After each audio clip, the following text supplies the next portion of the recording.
सभी दोस्तों से नमस्ते। हमारे कुसुम लोकगीत चैनल पे आप लोगों का स्वागत है।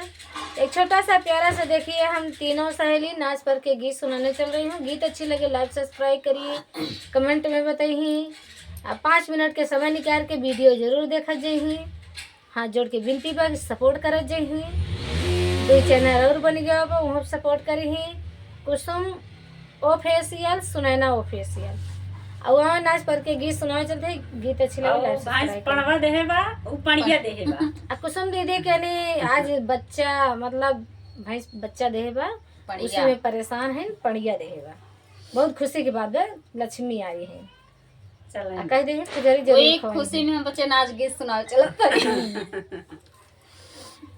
कुइया के पानी बड़ा खारा, बलम तनी धीरे पुकार, धीरे पुकार, बलम धीरे पुकार। कुइया के पानी बड़ा खारा, बलम तनी धीरे पुकार। हमरे ससुर जी के तारा लगारा, हमरे सूरज के तारा इनारा। नौकर लगे 10-12, बलम तनी धीरे पुकारा। नौकर लगे 10-12, बलम तनी धीरे पुकारा।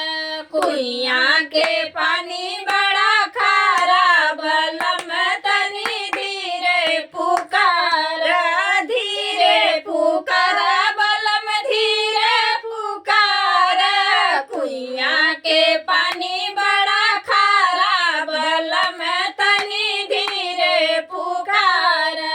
हमरे ससुर जी के बाग बगीचा, हमरे ससुर जी के बाग बगीचा।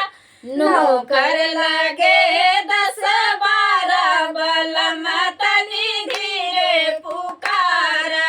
नौकर लगे 10-12, बलम तनी धीरे पुकारा। कुइया के पानी बड़ा खारा, बलम तनी धीरे पुकारा, धीरे पुकारा, बलम धीरे पुकारा। कुइया के पानी बड़ा खारा, बलम तनी धीरे पुकारा।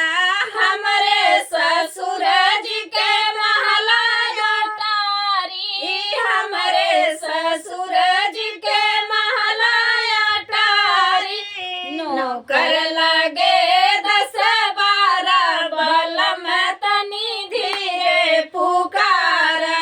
नौकर लगे 10-12, बलम तनी धीरे पुकारा। कुइया के